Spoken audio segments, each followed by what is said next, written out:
Right now, if someone asked you to point up, you would do it without thinking. Away from the ground, away from your feet, away from whatever is pulling you down. It feels like the most obvious direction in existence. But take that same instinct into space, out past Earth, out into the solar system itself, and it collapses completely. There is no ground out there, no floor, no ceiling, no shared direction that everyone agrees on. And when you finally ask what up would even mean once you're floating free among the planets, the answer turns out to be one of the strangest, most punishing problems in all of orbital mechanics. Tonight, we're going deep into that question. Why the solar system is flat. Why every planet, every moon, every spacecraft ever launched is trapped riding along the same razor-thin disk, and why climbing straight out of that disk, going truly up, costs more raw energy than escaping the sun's gravity entirely and leaving the solar system forever. In over 60 years of spaceflight, only one mission in human history has ever been built specifically to attempt it. Get comfortable. Hit subscribe if you're new here, because by the end of tonight, you'll understand exactly why. Now let's slowly ease into this. The direction that was never really there.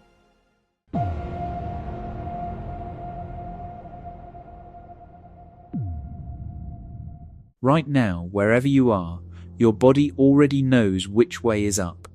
You don't calculate it. You don't reason your way into it. You feel it instantly in the weight of your shoulders against the chair, in the pressure resting through your heels, in the quiet certainty that if you let go of something, it will fall down and never up. That certainty has never once failed you.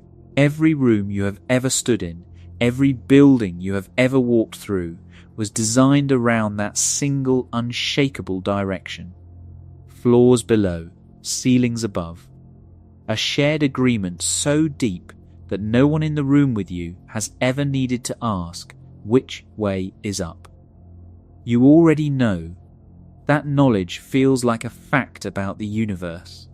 It isn't. It's a fact about Earth. Specifically, it's a fact about Earth's gravity and the way that gravity pulls every atom in your body toward the planet's center with a force so consistent, so relentless, that your nervous system built its entire sense of orientation around it before you were even old enough to remember learning it. Up, in the way you understand it, is not a direction written into space itself. It is a direction written into you by the specific planet you happen to be standing on. You start to see the cracks in that certainty the moment you leave. Astronauts orbiting Earth do not experience up and down in any way that resembles your daily life. They float. The modules of a space station don't have a true floor or a true ceiling, not in the way your house does. Engineers give the interior a working orientation, handrails on one side, control panels arranged as though there were a floor beneath them, purely so the human brain inside has something familiar to hold on to. But it's a convenience, not a fact. You could flip the entire station upside down relative to Earth, and nothing would change for the crew inside. No falling sensation. No correction needed. No sense that something has gone wrong. Their bodies wouldn't notice, because there is no true floor to be flipped away from in the first place. The reason is subtler than most people expect. A space station isn't actually free of gravity. Gravity out there is nearly as strong as it is on the surface of the Earth below. What's missing isn't the pull. What's missing is anything to resist it. The station and everyone inside it are in a permanent state of freefall, constantly dropping toward Earth, but moving sideways so fast that they keep missing the ground, curving around the planet again and again in an endless, graceful fall that never actually lands. Freefall removes the sensation of weight entirely. And without weight pressing you into a surface, up and down stop meaning anything at all to a body that has spent its entire existence relying on exactly that sensation to know where it stands. Astronauts describe something genuinely strange happening in their first few days aboard a station. Their brain keeps hunting for a flaw that isn't there. It searches, quietly and instinctively, for the missing signal it has relied on since before they could walk. Most astronauts eventually adapt by leaning entirely on the visual layout of the module they're in. Whatever surface looks like a flaw becomes the flaw, at least until they drift into another module oriented differently, and the whole sense of up quietly flips, sometimes within a matter of seconds. It is a small, humbling demonstration of something enormous. Up and down were never really properties of space. They were always properties of gravity, and more specifically, they were always properties of whichever massive object happened to be close enough and strong enough to matter. Near the Moon, up points away from the Moon. Near Jupiter, up points away from Jupiter. There is no cosmic ceiling floating somewhere out past the planets, no universal floor holding the whole of space together. Every up is local. Every up is borrowed temporarily from whatever gravity happens to dominate the particular patch of space you're occupying, which means the question this entire night is built around. Why is it so hard to go up in the solar system has to be rebuilt from the ground up before it can even be properly asked? If up isn't a fixed direction stitched into the fabric of space, then what would going up out of the solar system even mean? To answer that, you have to look at the actual shape of the solar system, and it is not the shape most people carry around in their heads. Most diagrams show the sun sitting at the center of a loose cloud of planets, scattered in every direction like marbles thrown into a bowl. That picture is comforting, and it is wrong. The real solar system is almost unnervingly flat. Every major planet, without exception, orbits the sun along nearly the same plane. Mercury drifts a few degrees off. Venus barely wobbles at all. Earth, Mars, Jupiter, Saturn, Uranus, Neptune, every single one of them rides along the same razor-thin sheet of space, tilted from each other by only a handful of degrees at most. If you shrank the entire solar system down until it could sit on a dinner table, the planets would not look like they were floating around the sun in every direction. They would look like they were resting on the surface of a single nearly perfect disk, so thin you would have to look closely to notice it had any thickness at all. This is not a coincidence, and it is not a design. It is the fossilized memory of how the solar system was born. Roughly 4.5 billion years ago, before there was a sun, before there were planets, there was only a cloud. A vast, slow, gently rotating cloud of gas and dust, spread across a region of space almost too large to picture, with no flatness to it whatsoever. It was closer to a sphere than a disk, drifting quietly through the galaxy, rotating so slowly that nothing about it would have looked remarkable to an outside observer if there had been one to watch. But that cloud carried something inside it that could never simply disappear. Angular momentum. The physical property of rotation, the same quantity that keeps a spinning top upright and a thrown frisbee stable in flight. Angular momentum does not vanish on its own. It has to go somewhere. And as gravity began pulling that enormous cloud inward, compressing it into a smaller and smaller volume, the rotation packed into it had nowhere left to hide. It had to speed up. Think of a figure skater beginning a spin with their arms stretched wide, then slowly drawing them inward. The same total rotation, now concentrated into a smaller shape, forces the skater to spin faster and faster, not because they're trying harder, but because the physics leaves no other option. The collapsing cloud did exactly the same thing. As it shrank, it spun faster. And a rapidly spinning cloud of gas does something specific and unavoidable under those conditions. It flattens. That flattening comes from something almost mundane. Collisions. Inside that collapsing cloud, trillions of individual particles of gas and dust were moving in every conceivable direction. Not just along the eventual plane of rotation, but above it and below it too, in a chaotic tangle of motion.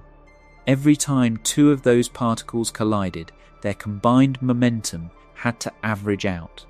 Motion that lined up with the overall spin of the cloud reinforced itself because it was shared by nearly everything else moving around it. Motion perpendicular to that spin, drifting up or down out of what would become the eventual disk, had nothing reinforcing it at all. Collision after collision quietly cancelled it out, particle by particle, converting that stray vertical motion into heat that radiated harmlessly away into the surrounding dark. Over the course of many thousands of years, that constant, patient collisional damping ironed the entire cloud flat. Picture a handful of loose sand thrown carelessly into a spinning bowl. However randomly it lands at first, it eventually settles into a thin, even layer along the bottom, smoothed out by the bowl's own motion. The solar nebula did the same thing on a scale that would one day contain 8 planets, hundreds of moons, and everything else you have ever seen through a telescope. What was left once the vertical motion had been erased was a thin, dense, rapidly spinning disk with enough material concentrated at its center to eventually ignite into a star. That disk is the entire reason the solar system is flat today. The planets did not choose to orbit together in the same plane. They were born directly out of that disk, and they simply kept the orientation the disk had already settled into by the time they finished forming. This shared orientation even has a formal name among astronomers, distinct from the more familiar term most people have heard. It's called the invariable plane, and it isn't defined by Earth's orbit alone the way the more commonly known ecliptic is. It's defined by the combined angular momentum of the entire solar system, every planet, every moon, every significant object weighted together into a single, extraordinarily stable reference that barely shifts even over millions of years. It represents the deep rotational memory of the disk the whole system was carved from, a memory nothing since has had the energy to erase. Nearly everything of meaningful size in the solar system still respects that plane today. The asteroid belt drifting between Mars and Jupiter sits close to it. The more organized structures of the icy debris field beyond Neptune sit close to it as well. Even the rings encircling Jupiter, Saturn, Uranus, and Neptune trace the plane of each planet's own equator, itself roughly aligned with the wider system as a whole. At every scale you examine, the solar system keeps returning to the same flat shape, the same shared direction of motion, baked in at the very beginning and never fully shaken loose since. Which finally sharpens the question this entire night is built around. The solar system is, at its heart, a flat disk, with the sun sitting at its center and the planets riding around it in nearly the same plane. That means going up, in this specific and precise sense, means something exact. It means moving perpendicular to that disk, straight out of the plane, either above it or below it, away from where every planet, moon, asteroid, and comet happens to be lined up. On paper, it sounds like it should be easy. There is nothing physically blocking that direction. No planet sitting in your path, no wall of debris, no barrier of any kind. Empty space stretches above and below the ecliptic exactly as freely as it stretches within it. And yet, in more than 60 years of spaceflight, humanity has launched exactly one spacecraft with a mission built specifically around leaving that plane and traveling out over the sun's poles. Every planetary probe, every lander, every flyby, every spacecraft currently drifting toward interstellar space has stayed remarkably close to that same flat disk the whole time. The reason is not a failure of imagination, it's physics, and it is brutal. And to understand exactly why, you have to look closely at what a spacecraft actually inherits the very moment it leaves the ground, whether anyone building it wanted it to or not. Earth is not standing still, and neither is anything launched from it. Right now, this very planet is racing around the sun at just under 30 kilometers per second, more than 107,000 kilometers every hour, tracing a nearly circular path along that same flat plane every other planet shares. You don't feel it, you never have. But it is happening constantly, relentlessly, underneath everything you've ever done, and it is happening to every rocket that has ever lifted off this planet's surface as well. The moment a spacecraft clears Earth's atmosphere, it does not start its journey from zero. It starts already moving, carrying with it the full sideways velocity of the planet it just left. That inherited motion is not something engineers add later. It is baked in from the very first instant, a kind of cosmic momentum you're born with the moment you're launched, whether your mission needs it or not. For most missions, this inherited speed is an enormous gift. If your goal is to travel outward through the solar system, toward Mars, toward Jupiter, toward the edge of everything, that sideways velocity is not a problem to solve. It's a running start you get for free. Mission planners lean on it constantly, timing launches to align with Earth's own motion around the Sun, so that a spacecraft leaves already carrying speed in roughly the direction it needs to go. It's the reason getting to the outer solar system, difficult as it is, remains achievable with the rockets humanity has actually built. But if your goal is different, if your goal is to leave the plane entirely and travel straight up or down relative to the disk, that same inherited velocity stops being a gift and becomes the single greatest obstacle in the entire mission. Because going up out of the ecliptic doesn't simply mean adding a new upward push on top of everything else. It means first cancelling out the sideways push you already have, the one you were born with, the one built into every spacecraft that has ever left this planet. Picture yourself standing on an enormous spinning platform, moving in a wide circle at tremendous speed. Now imagine someone asks you to step directly off the edge, straight outward, away from the center, with none of that circular motion carrying you sideways as you go. You cannot simply step off and expect to travel in a straight line outward. Your body is already moving in a circle, unless you somehow shed that circular motion first. The moment you leave the platform, you'll go flying off at an angle, still carrying your sideways momentum with you, curving away from the straight path you intended. The only way to leave in a truly straight line outward is to cancel the spin you already have before you go.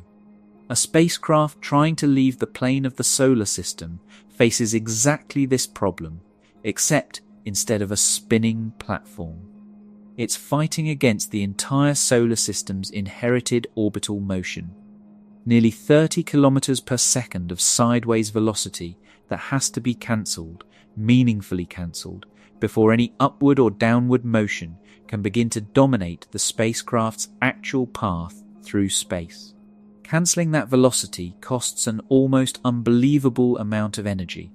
Engineers describe the total energy required for any maneuver using a value called delta V, the sum of all the velocity changes a spacecraft's engines have to provide over the course of an entire mission.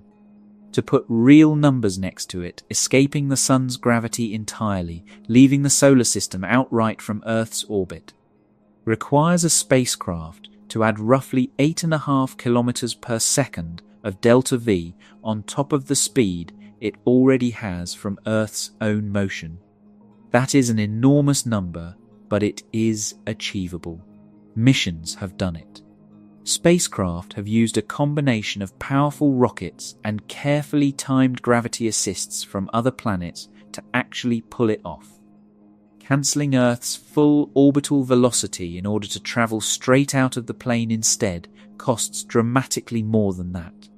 You are not adding a small correction to an already useful path. You are trying to erase nearly the entire orbital speed the spacecraft was born with, and only after erasing the overwhelming majority of it does travelling out of the plane even become the dominant direction of motion.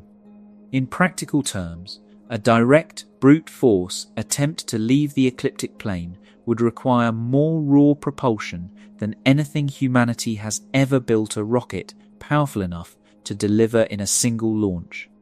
Every crewed and uncrewed mission ever flown, without exception, has relied on chemical rockets, engines that burn propellant explosively to generate enormous but short-lived bursts of thrust. They are extraordinarily powerful over brief periods but limited severely by how much fuel they can physically carry. They simply do not carry enough propellant to cancel that much velocity directly and still have anything left over to actually accomplish something useful once they arrive. This is the heart of why going up in the solar system is so much harder than it sounds standing here on solid ground. It's not that the direction is blocked by anything physical. It's that everything launched from Earth begins with a built-in sideways velocity so enormous that turning 90 degrees away from it becomes one of the single most expensive maneuvers in all of orbital mechanics. More expensive in raw energy terms than leaving the solar system entirely in the direction you are already moving. So how, in more than 60 years of spaceflight, did humanity manage to get close even once? The answer is a mission called Ulysses, a joint effort between NASA and the European Space Agency launched in October of 1990 from the cargo bay of the Space Shuttle Discovery. Ulysses had one job, a job no spacecraft before or since has ever been built specifically to attempt. Fly over the sun's poles, above and below the flat plane every other mission had ever respected, and study the solar wind and the sun's magnetic environment from angles no instrument had ever observed from before. Engineers ran directly into the same wall every mission designer eventually runs into. There was no rocket in existence capable of directly cancelling that much orbital velocity and still delivering a functioning, instrumented spacecraft to a useful polar trajectory afterward. So they didn't try to brute force it. They borrowed a trick that had already proven itself on outbound missions travelling through the plane, a gravity assist. But they used it in a way nobody had ever used one before. Ulysses launched toward Jupiter, not because Jupiter itself was the destination, but because Jupiter's staggering gravity could act as a slingshot unlike anything closer to home. As Ulysses approached the giant planet in February of 1992, Jupiter's gravity bent the spacecraft's path dramatically, not simply speeding it up or nudging it sideways the way most gravity assists do, but bending its entire trajectory up and out of the plane of the solar system altogether. The encounter threw Ulysses onto a path that would eventually carry it far above the sun's north pole, and years later, far below its south pole. Not a full 90 degrees, not perfectly straight up, but close enough to look down onto the sun's poles from an angle nothing built before it had ever come close to reaching. Jupiter did, in a single encounter, what no rocket built on Earth could have done economically. It delivered a colossal, essentially free gift of gravitational energy. precisely angled to convert Ulysses' flat, in-plane motion into a steep, out-of-plane trajectory. Without that assist, the mission would have been effectively impossible using the technology available at the time. With it, Ulysses became the only spacecraft in the history of spaceflight to have a primary mission built entirely around leaving the ecliptic and studying the Sun from high solar latitudes, passing over its poles multiple times during an operational life that stretched years longer than planners had ever expected, sending data home until it was finally decommissioned in 2009.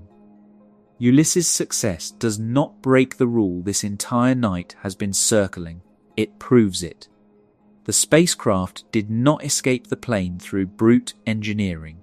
It escaped by borrowing gravity from the one planet massive enough in the entire solar system to bend a spacecraft's path that dramatically.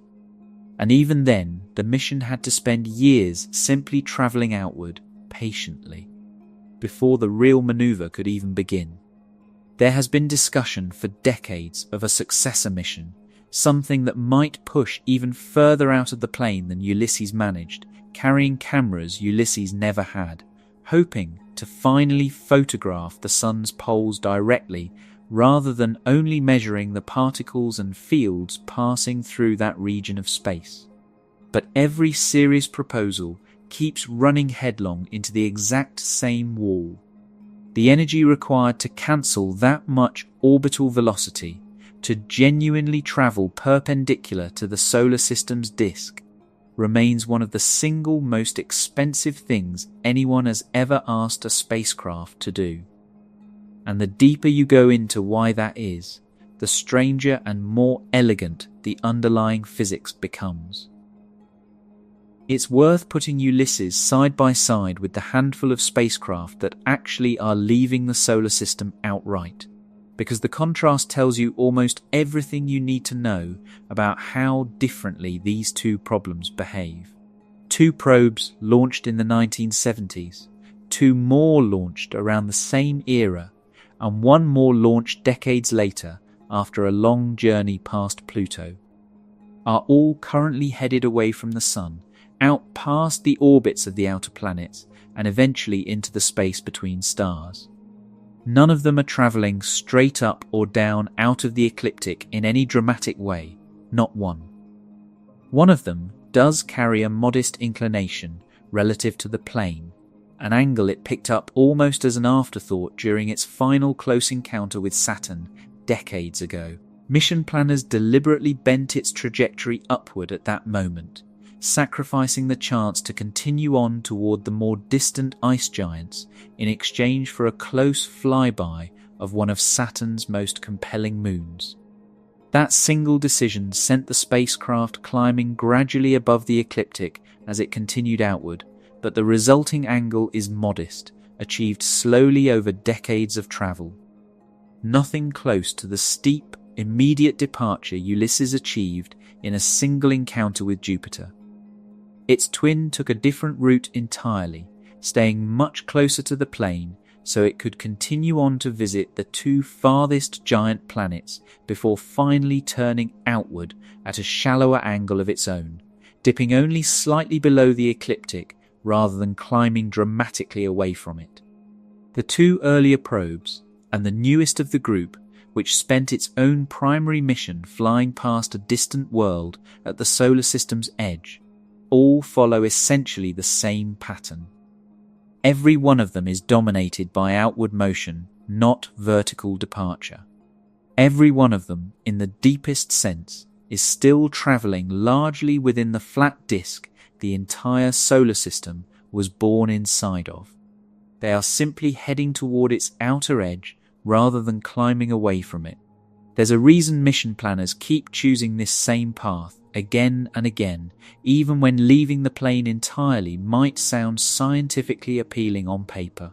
Staying within, or reasonably close to, the ecliptic lets a spacecraft treat its inherited orbital motion as an asset rather than a liability.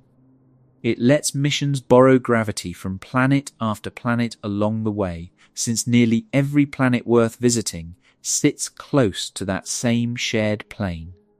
One of the most celebrated interplanetary journeys ever flown took advantage of a rare alignment of 4 giant planets that occurs only once every century and a half or so, using each encounter to gain speed and bend course toward the next, accomplishing in a single mission what would otherwise have required an entire fleet of separate spacecraft and separate launches. That kind of efficient multi-planet routing only works because the planets share a plane. The moment a mission tries to leave that plane behind, it loses access to almost every planet that could otherwise offer it a free boost. Most of them simply aren't up there waiting to help with anything. Jupiter remains, in practice, the only planet in the entire solar system massive enough and positioned usefully enough to bend a spacecraft's path dramatically out of the ecliptic. That is precisely why Ulysses had to route through it, and why any future mission hoping to look directly at the sun's poles almost certainly will have to as well. All of this reframes the original question in a far more precise way than it first appears. Going up in the solar system is not physically forbidden. Nothing in the laws of physics prevents a spacecraft from traveling perpendicular to the ecliptic plane.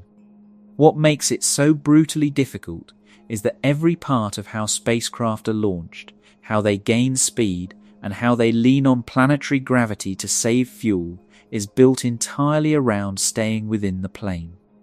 The plane is where all the useful gravity lives. It's where nearly all the solar system's mass is concentrated.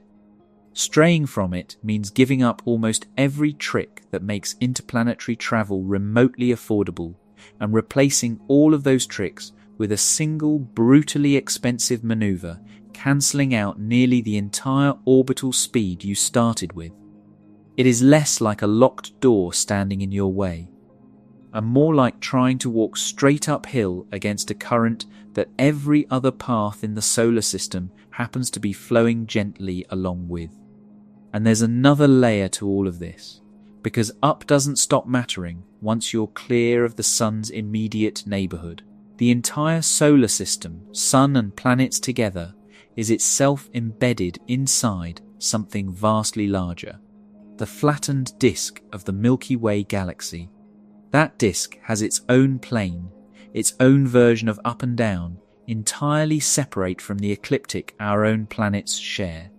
The galactic plane is defined by the same kind of flattened, rotating structure our solar system has, just on a scale that dwarfs comprehension, containing hundreds of billions of stars instead of a handful of planets. Our own ecliptic plane sits tilted against the galaxy's plane by roughly 60 degrees, a steep, almost sideways angle.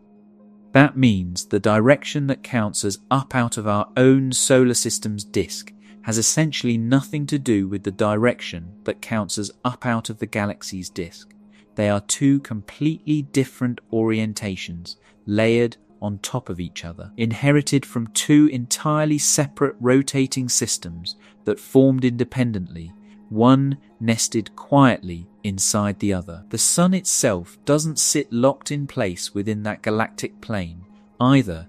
It drifts gently above and below it as it makes its slow orbit around the galaxy's distant center, a soft vertical oscillation caused by the combined gravity of the galaxy's own disk pulling it back each time it strays too far from the middle. That oscillation has an estimated period of somewhere around 30 million years from one extreme to the other, carrying the sun and everything orbiting it, including this very planet, a few hundred light years above the galactic plane, and then a few hundred light years back below it, over and over, a slow vertical rhythm layered on top of an orbit around the galaxy's center that takes something on the order of 230 million years to complete just once. We are, in that sense, always moving up and down relative to the galaxy, just so slowly on such an unimaginable timescale that nothing about daily life or even the entirety of recorded human history has ever once noticed it happening. So even the galaxy doesn't offer a final, settled answer to what up really means. It offers only another local plane, another local up, defined by its own rotating disk, tilted against our solar system's own disk. Itself tilted against the axis this planet spins on. Layered orientation inside layered orientation, each one meaningful only relative to the specific structure that produced it in the first place. Zoom out far enough past even the galaxy into the staggering scale of galaxy clusters and the cosmic web of filaments that connects them across the universe, and even the galaxy's own plane stops mattering, replaced entirely by whatever larger structure of matter happens to be nearby at that scale. There is no true universal up hiding anywhere in the cosmos. Every up is borrowed, every up is local, and every up eventually gives way to some larger structure carrying an entirely different one of its own. Bring all of that back down one more time to the very specific, very human question sitting underneath everything tonight. Why can't you simply go up in the solar system? Technically, you can. Nothing in physics forbids it outright. But the up you'd be travelling toward isn't marked by any wall, any barrier, or any rule that says you cannot pass. It's marked entirely by cost. The whole architecture of the solar system is built around staying within the plane. The flat disk it was born from, the shared orbital motion every planet still carries with it, the efficient, gravity-assisted routes that make interplanetary travel even remotely affordable in the first place. Leaving all of that behind means giving up nearly everything that makes space travel practical at all. It means paying in raw propulsion. For a maneuver so expensive that in more than 60 years of spaceflight, only one mission has ever been built specifically to attempt it. And even that mission needed to borrow gravity from the largest planet in the solar system just to make the attempt possible. Up isn't gone from the universe, and it never really was. It's just never once, at any scale, been free. Every direction we've ever called up was handed to us by whatever gravity happened to be nearby at the time. First, this planet's own gravity, defining the up you feel standing right now without a second thought. Then the sun's flattened disk, defining an up so expensive it costs more fuel than escaping the solar system outright. Then the galaxy's own tilted disk, defining an up so vast it takes 30 million years just to complete a single gentle rise and fall. None of them are permanent. None of them are universal. They are simply the closest available answer, borrowed from whatever massive structure happens to be shaping the space around you at that particular scale. And once you understand that, the solar system stops looking like a random scatter of planets thrown loosely around a star. It starts looking like exactly what it actually is. A flat, spinning disk inherited from the cloud that built it, with an up and a down existing technically in every direction perpendicular to that disk, but remaining, in practice, some of the most expensive, least travelled directions in the entire solar system. There's a deeper layer to the freefall problem worth sitting with here, because it explains something important.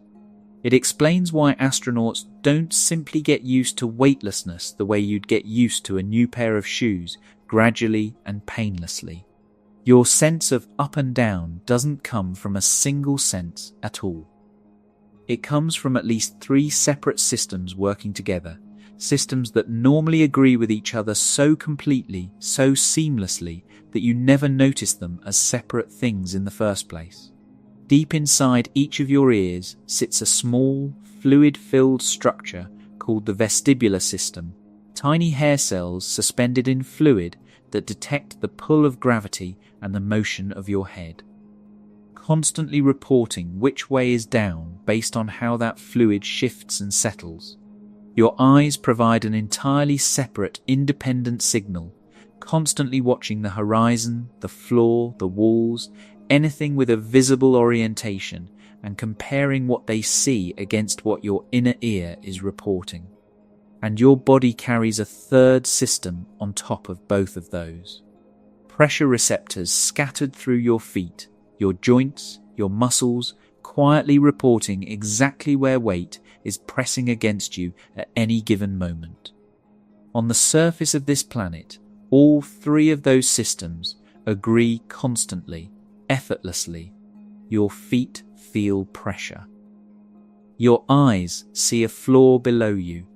Your inner ear detects a steady downward pull. Your brain stitches all three signals together into one seamless, unquestioned sense of orientation, so completely that you've never once had to think about it consciously in your entire life. In freefall, that agreement collapses instantly. Your inner ear still detects motion, but the steady downward pull it depends on to define down simply isn't there anymore. Your feet feel no pressure at all because there's nothing pulling you against any surface.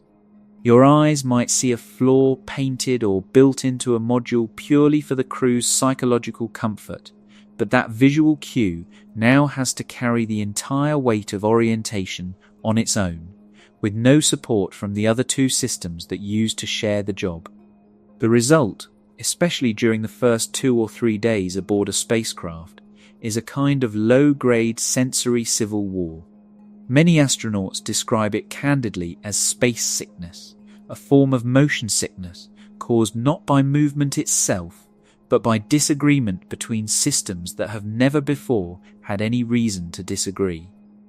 Roughly half of all astronauts experience some degree of it during their earliest days in orbit. It typically fades as the brain gradually learns to trust the visual system almost completely, quietly demoting the confused signals from the inner ear in favor of whatever the eyes happen to report. That adaptation is so thorough, so effective, that astronauts returning to Earth after long missions sometimes experience the opposite problem entirely, a brief and disorienting period of dizziness as the inner ear has to relearn all over again how to matter. This is a genuinely strange thing to sit with tonight as you drift toward sleep. The up and down you rely on every single day of your life isn't a fact about the universe at all. It's a running agreement between 3 separate biological systems, refined over millions of years of evolution to work in exactly one specific condition, standing on a large gravitating body with a consistent, unwavering downward pull. Take that condition away, even briefly, and up and down don't just become harder to determine. They stop being meaningfully different from any other direction at all. Humans understood something was strange about direction in the heavens long before anyone left the ground. Ancient sky watchers, in nearly every culture that ever bothered to look carefully upward, tracked the motion of the sun, the moon, and the handful of visible planets across the night sky, night after night, season after season, for generations. And they noticed something specific. Everything seemed to move along roughly the same narrow band, a path stretching across the sky that we now call the zodiac, the visual projection of the ecliptic plane as seen from a vantage point sitting directly inside it. They had no way of knowing why the sun, the moon, and the planets all seemed to travel along that same narrow strip rather than wandering freely across the entire sky in every direction, the way the stars themselves appeared to sit fixed in place around them. But they built entire calendar systems around that observation. They built navigational methods, religious frameworks, entire mythologies structured around the specific path those wandering lights traced overhead, without ever once knowing they were staring directly at the edge on view of a flat orbital disk. From a vantage point sitting inside it, the whole time.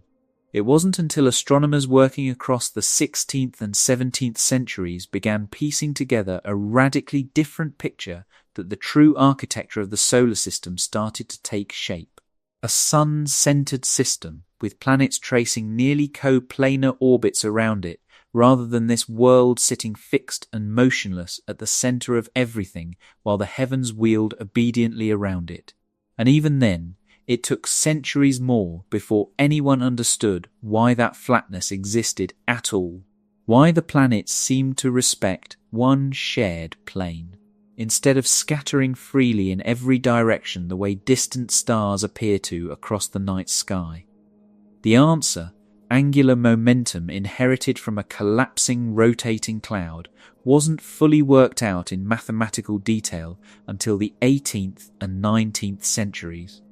And it wasn't directly confirmed by observation until space telescopes, deep into the 20th and 21st centuries, finally captured images of young stars still surrounded by their own flattened, dusty disks, caught quite literally in the act of becoming solar systems of their own. Seeing those young disks directly, glowing rings of gas and dust wrapped tightly around newborn stars light years away, confirmed something genuinely important. Our own solar system's flatness wasn't a fluke, wasn't a special case, wasn't some strange coincidence unique to us. It's simply what happens, almost universally, whenever a spinning cloud of gas collapses under its own gravity anywhere in the galaxy. The physics behind that flattening deserves a closer look, because it explains not just why the planets share a plane, but why that plane is so remarkably thin and so remarkably stable across billions of years. Angular momentum is one of those quantities in physics that nature simply refuses to destroy. It can be transferred between objects, redistributed across a system, reshaped from one form into another, but the total amount contained within a closed system never changes. The cloud that eventually formed our solar system was rotating slowly, almost imperceptibly, spread out across a region of space vastly larger than the solar system occupies today. As gravity pulled that material steadily inward, the same total rotation had to be preserved throughout the entire process, now packed into a dramatically smaller volume, which meant the rotation itself had to speed up.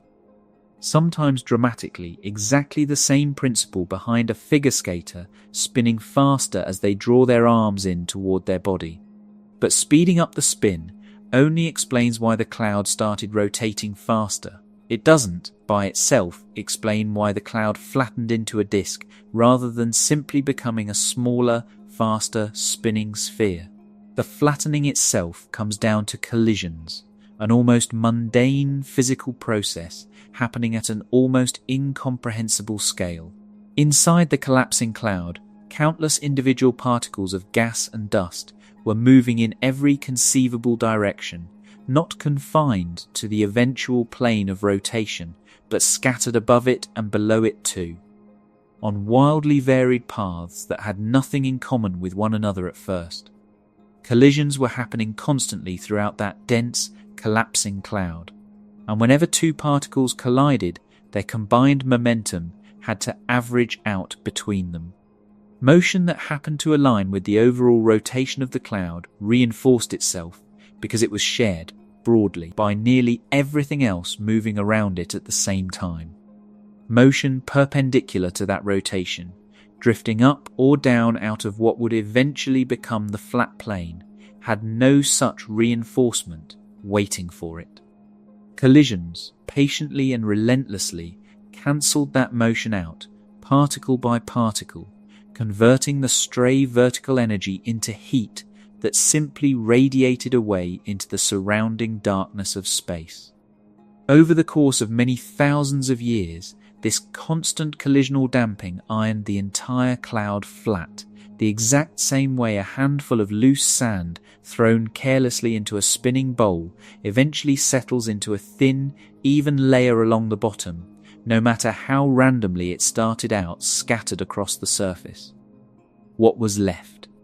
Once the vertical motion had been thoroughly erased and only the shared rotational motion remained, was a thin, spinning disk, dense enough at its very center to collapse further and eventually ignite into the sun, with smaller clumps of leftover material scattered farther out, slowly gathering themselves into the planets we know today. This is why the planets don't merely happen to share a plane. They were never truly in a position to end up doing anything else. Every planet condensed out of material that had already been flattened by countless collisions long before the planets themselves ever existed as distinct objects. Their orbits inherited the disk's orientation, the same way a child inherits certain handwriting habits from years spent copying the same motion over and over.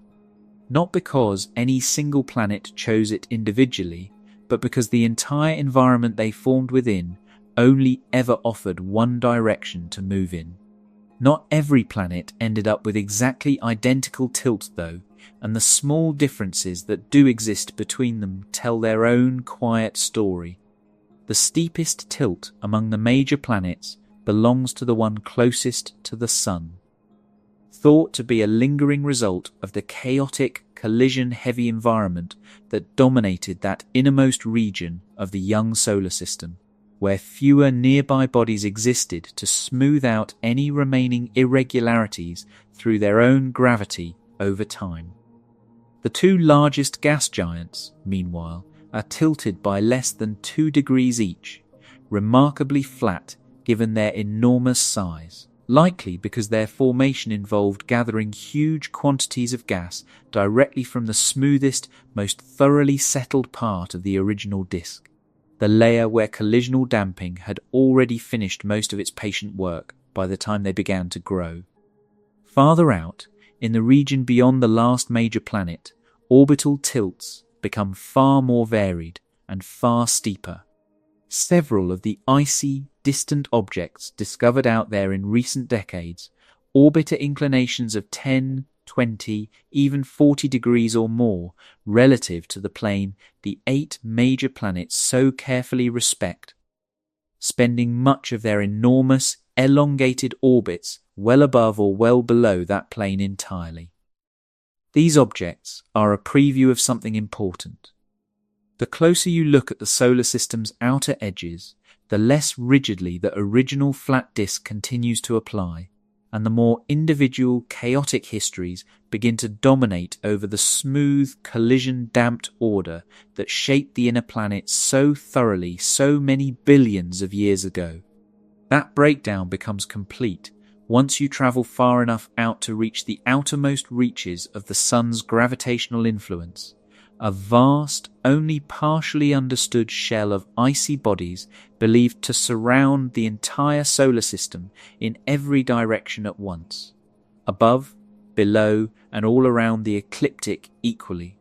Its existence is inferred rather than directly observed, based mainly on the orbits of certain rare comets that occasionally fall inward toward the Sun from seemingly random directions scattered across the entire sky.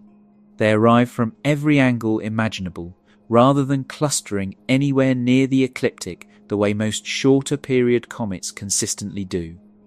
That randomness is the key clue.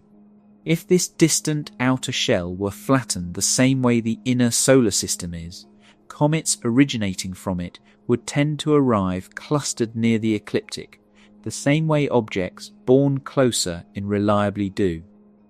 Instead, they arrive from every direction almost equally, strong evidence that this far outer region has no preferred plane at all, spread instead in a great spherical halo that may extend out to some almost incomprehensible distance from the Sun, dwarfing the modest region where the 8 planets huddle close together. In a strange way, this distant outer shell is the one place in the entire solar system where up genuinely stops meaning anything special at all. Not because it becomes impossible to define, but because the materials scattered out there never respected any single plane to begin with. If you could somehow travel far enough to actually reach it, you would find roughly the same density of icy bodies waiting for you no matter which direction you approached from. Directly above the ecliptic, directly below it, or anywhere in between. A spherical halo built from material almost certainly flung outward from the flat inner disk billions of years ago, through countless gravitational encounters with the giant planets, scattered gradually into every direction imaginable until any trace of the original flat shape was erased from it entirely. The very existence of a spherical outer shell surrounding a razor-flat inner disk is, in its own quiet way, a perfect illustration of everything this question has been turning on tonight. Close to the sun, gravity, collisions, and billions of patient years of settling produced something close to perfect flatness. Far enough away where interactions become rare and chaotic rather than constant and steadily damping, that flatness simply breaks down entirely. And up stops being a meaningful direction at all.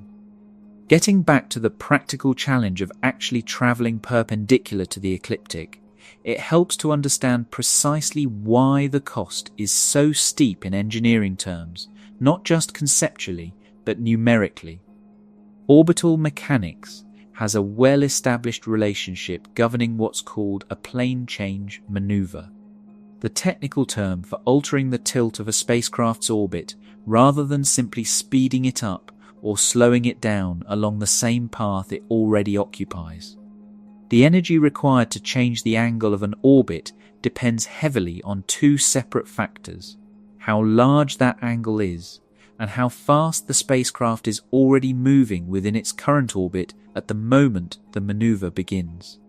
For a spacecraft moving at Earth's own orbital speed, roughly 30 kilometers per second relative to the Sun, changing its orbital plane by a large angle costs an enormous amount.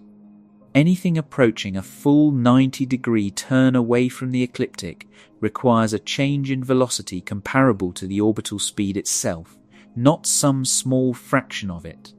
That's the genuinely counterintuitive part that trips up almost everyone encountering this idea for the first time. You might reasonably expect that turning toward a new direction should cost less than travelling twice as fast in a straight line already would. But in orbital mechanics, changing direction at high orbital speed is often more expensive than changing speed by that same amount. You are not simply adding motion on top of what you already have. You are cancelling out a large existing motion in one direction while simultaneously building up an entirely new motion in a completely different direction, and both of those changes have to draw from the exact same limited fuel supply the spacecraft carries with it. This is precisely why mission planners so consistently choose small gradual plane changes combined with gravity assists, rather than attempting one enormous maneuver all at once. A small change in inclination, a few degrees here and there, achieved gradually using a planet's gravity at exactly the right moment during a flyby, costs comparatively little. A large change, the kind needed to shift from riding comfortably along the ecliptic to climbing steeply above or below it, costs dramatically, almost prohibitively more. That's precisely why Ulysses needed Jupiter's help to make its journey feasible at all, and precisely why no other mission since has attempted anything close to that same scale of plane change. Gravity assists themselves are worth understanding in a bit more depth here, because they can seem almost magical at first glance, a spacecraft gaining speed or changing direction essentially for free, seemingly without violating any law of physics whatsoever. The trick is that nothing about it is actually free. Energy is simply being borrowed from the planet doing the assisting. As a spacecraft approaches a large planet, that planet's gravity pulls it into a sharply curved path, accelerating it as it falls inward toward the planet and decelerating it by exactly the same amount as it climbs back away afterward. So its speed relative to the planet itself is completely unchanged by the entire encounter. But relative to the Sun, something very different happens. If the spacecraft approaches from the right direction, trailing along behind the planet's own motion around the Sun, it can pick up a genuine portion of that planet's orbital velocity during the encounter itself. It effectively borrows that momentum and leaves the encounter carrying more speed relative to the Sun than it arrived with in the first place. The planet, in turn, loses an infinitesimally small amount of its own orbital momentum in exchange, an amount so vanishingly tiny compared to a planet's enormous mass that it remains completely undetectable, yet entirely real, a genuine transfer of momentum from planet to spacecraft, governed by the exact same conservation laws that apply to every collision and every near miss in physics. For missions traveling outward through the ecliptic, this exchange typically boosts speed and bends the trajectory sideways, staying roughly within the existing plane the whole time. Ulysses used Jupiter's gravity for something far more dramatic. It approached at precisely the angle needed to bend its path, not sideways within the plane, but steeply out of it entirely, trading a modest amount of Jupiter's own vast orbital momentum for the kind of plane change that would have been essentially impossible to achieve through onboard propulsion alone, no matter how much fuel the spacecraft had carried with it. Ulysses wasn't the last word on studying the Sun from unusual angles, even if it remains the most extreme example built so far. A more recent European mission, launched in early 2020, was designed with a more modest but still meaningful version of the same underlying goal, gradually raising its own orbital inclination relative to the ecliptic, not through one dramatic encounter with Jupiter, but through a patient series of repeated gravity assists at Venus instead. Each flyby of Venus nudges the spacecraft's inclination a little higher than the last, building steadily toward angles expected to reach into the mid-20s in degrees by the end of its primary mission, and potentially into the low 30s during an extended phase afterward. This will eventually allow it to capture the first genuinely clear images ever taken of the Sun's polar regions, something even Ulysses, with its extreme inclination, was never equipped to photograph directly, since it carried instruments built for measuring particles and magnetic fields rather than cameras designed to actually see anything. This more patient approach shows the far more common, far more practical version of climbing out of the plane. Not a single dramatic leap, the way Ulysses managed with a single well-timed encounter, but a slow, incremental climb, repeated gravity assist after repeated gravity assist, trading years of mission time for a plane change that would be far too expensive to attempt all at once with any amount of onboard fuel. It's a quiet reminder that even a modest amount of up in the solar system has to be earned gradually, planet encounter by planet encounter, rather than simply pointed toward and flown to directly, the way you might point toward a destination on a map and simply drive there. Zoom back out from our own solar system's disk, and the same layered structure repeats itself on a staggeringly larger scale. The Milky Way galaxy is itself a flattened, rotating disk, for essentially the same underlying reason our own solar system is one. An enormous cloud of gas that collapsed under its own gravity billions of years earlier, conserved its angular momentum throughout the process, and flattened through countless internal collisions, exactly the way the much smaller solar nebula did later on. On a vastly smaller scale, our Sun sits embedded within one of the galaxy's spiral arms, a modest, unremarkable region roughly 26,000 light-years from the galaxy's crowded, energetic center. That location places us well out from the busiest part of the galaxy and comfortably within the flattened disk of stars that makes up the overwhelming majority of the galaxy's visible structure. From within that disk, looking directly along its own flattened plane, we see the dense band of stars we call the Milky Way stretching across our night sky, the exact same edge on view of a flattened disk that ancient sky watchers unknowingly observed every time they traced the ecliptic overhead, just projected on a scale almost too large to properly comprehend. The Sun completes one full orbit around the galaxy's distant centre roughly every 230 million years, a span of time sometimes referred to informally as a single galactic year, so enormous that the last time our solar system completed a full lap around the galaxy, the earliest dinosaurs had not yet appeared anywhere on Earth. Within that immense orbit, the Sun also drifts gently above and below the galactic plane, oscillating with a period of roughly 30 million years from one extreme to the other, carried up and down by the combined gravitational pull of the galaxy's own disk. That pull acts almost like an enormous slow-motion restoring force, gently pulling the Sun back each time it strays too far from the plane's own center. Some researchers have investigated whether this slow vertical rhythm might correlate with certain long-term patterns in this planet's geological and biological history, since passing through denser regions closer to the galactic plane could theoretically increase exposure to interstellar material or cosmic radiation over time.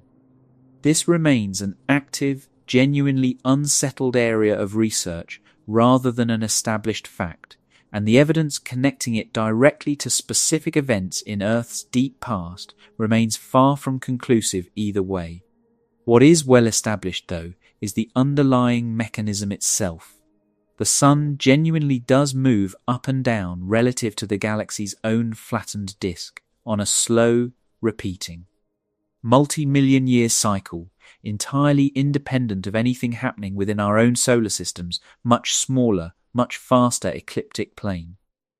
Stack all of these layers together, and the picture that emerges becomes almost dizzying in its complexity. This planet spins on its own axis, tilted roughly 23.5 degrees relative to its own orbital plane around the Sun. That plane, the ecliptic, sits tilted a further 60 degrees or so relative to the plane of the Milky Way galaxy itself.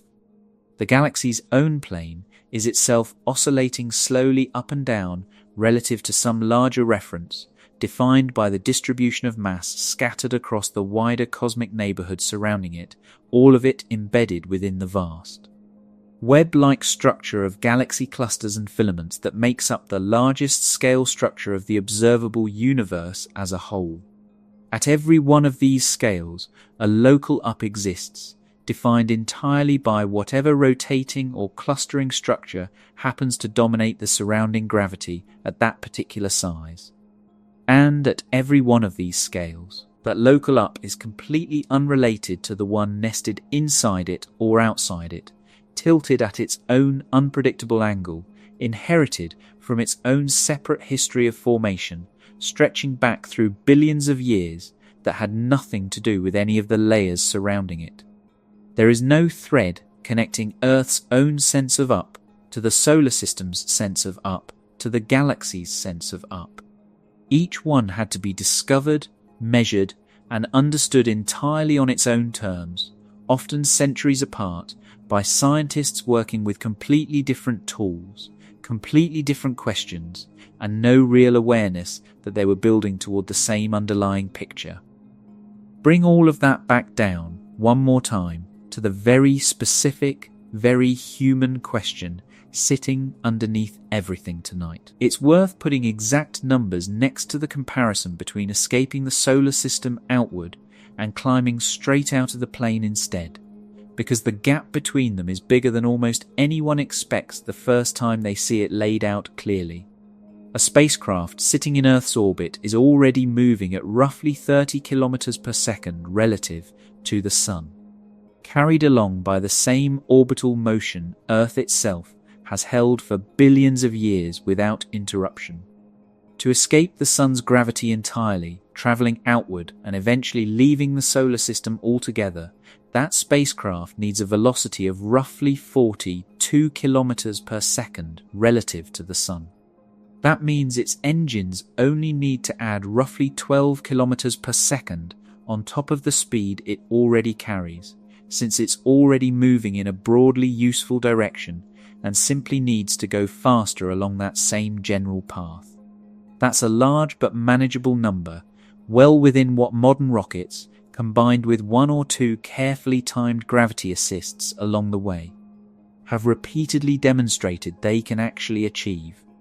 That's exactly how the handful of spacecraft currently headed toward interstellar space all managed to eventually become capable of leaving the solar system entirely, using nothing more exotic than chemical propulsion and patient, well-planned trajectories. Now compare that to a spacecraft attempting to travel straight up out of the ecliptic instead. Rather than building on the 30 kilometers per second it already has, the way an outward-bound mission does, it needs to cancel almost all of that velocity first. Only after that cancellation does upward motion even become the spacecraft's dominant direction of travel at all. Cancelling that much existing velocity and then adding new velocity in a completely different direction on top of it adds up staggeringly fast. In practical terms, a direct plane change of 90 degrees at Earth's orbital speed can require somewhere in the range of 40 kilometers per second of total velocity change if attempted all at once. More than 3 times what's needed to leave the solar system entirely in the direction you're already moving. No chemical rocket system that has ever been built carries anywhere near enough propellant to deliver that much velocity change directly. Nor does anything engineers are seriously proposing to build with current or near future technology. That is precisely why nobody has ever tried it directly, and precisely why Ulysses had to borrow the maneuver from Jupiter's gravity instead of attempting it with its own engines alone. This is also why certain newer propulsion technologies matter so much to the future of this particular problem. Chemical rockets have powered essentially every crewed mission and the overwhelming majority of robotic missions to date. They are extremely powerful over short bursts, but severely limited by how much propellant they can physically carry along with them. Electric propulsion systems, often called ion engines, work in a completely different way. They produce only a tiny amount of thrust, often no stronger than the gentle push of a piece of paper resting in your hand, but they sustain that gentle push for months, sometimes years at a time, using only a small fraction of the propellant a chemical rocket would need to deliver the same total velocity change. One well-known robotic mission used ion propulsion to explore the largest asteroid and the largest dwarf planet in the asteroid belt over the course of roughly a decade, accumulating a total velocity change far beyond what any amount of chemical propellant could have delivered practically. But ion engines managed it gradually, thrusting patiently for the majority of the mission's entire duration, sipping fuel the whole way rather than burning through it in a single violent burst. Applying that same patient, low-thrust approach to a plane change maneuver is, at least in principle, one of the more promising paths toward eventually making a steep departure from the ecliptic more practical than it is today. Instead of trying to cancel 30 kilometers per second of velocity in one dramatic burn, an ion-powered spacecraft could chip away at that velocity change gradually, over years, using a small fraction of the propellant a chemical rocket would need for the same total maneuver. No mission has yet attempted a large-scale plane change primarily through electric propulsion. But as ion engines and related technologies continue to mature and improve, it remains one of the more realistic long-term paths toward eventually sending something further out of the ecliptic than Ulysses or its more modest successor ever managed. Without needing another fortunate, once-in-a-generation gravitational assist from Jupiter to make it possible. There's a subtler geometric detail worth understanding here too, because it explains exactly what direction straight up out of the solar system would even point toward if you were trying to describe it precisely rather than just gesturing vaguely above the plane. Astronomers define two fixed points in the sky, the direction exactly perpendicular to the ecliptic on either side, the closest thing the solar system has to a formal up and down. One of those points sits within a faint, sprawling constellation that winds quietly across the northern sky. The other sits within a much fainter, far less familiar constellation, visible only from the southern hemisphere. These points are almost never discussed outside specialized astronomical contexts. Almost nothing in the solar system ever travels toward them.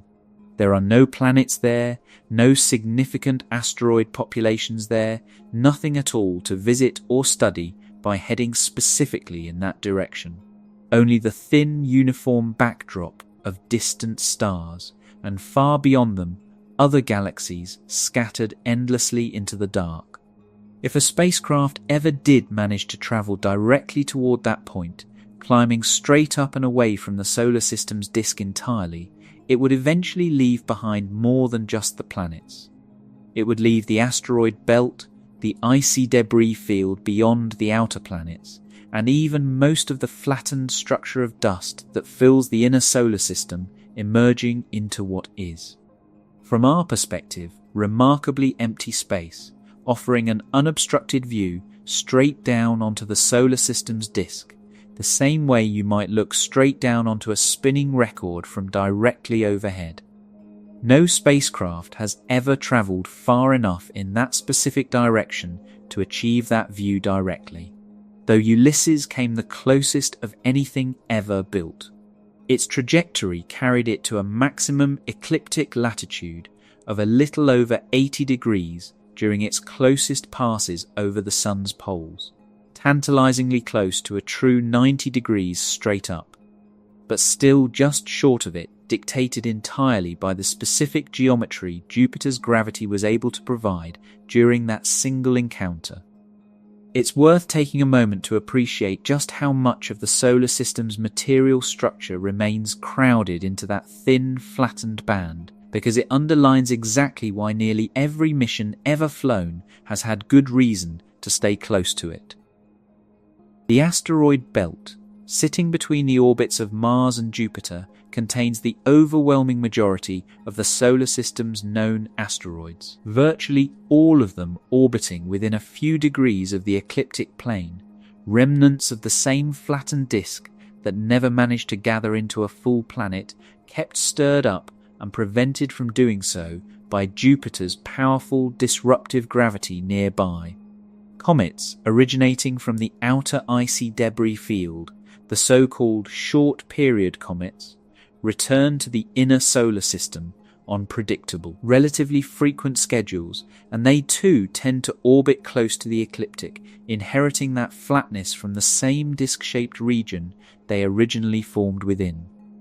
Every one of these populations, planets, asteroids, short-period comets, represents scientifically valuable material that a mission can encounter more or less for free. Simply by virtue of travelling within the plane it already needs to occupy for efficient propulsion reasons anyway. Leaving the plane means leaving nearly all of that behind. It means trading access to this rich, well-populated band of material for a view of empty space above and below it instead. A trade that has to be scientifically justified in enormous detail before any funding agency will ever seriously consider it. And historically, only 2 missions have ever made that specific case successfully. Step back far enough, past the solar system, past even the Milky Way's own flattened disk, and the entire concept of a preferred plane, a preferred up, starts to dissolve into something much stranger. Our galaxy is not alone in space. It's part of a loose collection of dozens of nearby galaxies, dominated by the Milky Way and a slightly larger neighboring spiral, both surrounded by smaller companion galaxies, all bound together by mutual gravity, all drifting through space together as a rough cluster. That local cluster is itself part of something far larger still, a vast, sprawling collection of galaxy clusters, mapped in real detail only within the last decade or so, by tracing the subtle flows of galaxies as they're gravitationally pulled toward a massive concentration of matter sitting at its center. That structure alone contains something on the order of 100,000 galaxies, spread across a region so large that light itself takes more than 500 million years to cross it from one edge to the other. And even that isn't the end of the structure. On the largest scales astronomers have been able to map, galaxies and galaxy clusters aren't scattered randomly through space at all. They're arranged into a vast, web-like pattern. Long filaments of galaxies and dark matter stretching across hundreds of millions of light years, connected at dense nodes separated by enormous, nearly empty regions called cosmic voids. At this scale, the idea of a single preferred plane, a single up or down, simply stops applying in any meaningful way. There's no galactic disk left to be perpendicular to anymore. No single dominant rotating structure whose gravity defines a shared direction for everything nearby. Instead, there's a sprawling, three-dimensional lattice of matter with no natural top, no natural bottom, no direction more special than any other. This connects to one of the deepest findings in modern cosmology, the observation that the universe, on its very largest scales, appears remarkably uniform in every direction, a property scientists call isotropy. The faint afterglow of light, released roughly 380,000 years after the earliest moments of the universe, has been mapped with extraordinary precision by space telescopes, and it looks almost identical no matter which direction you look. Varying in temperature by only a few parts in 100,000 across the entire sky.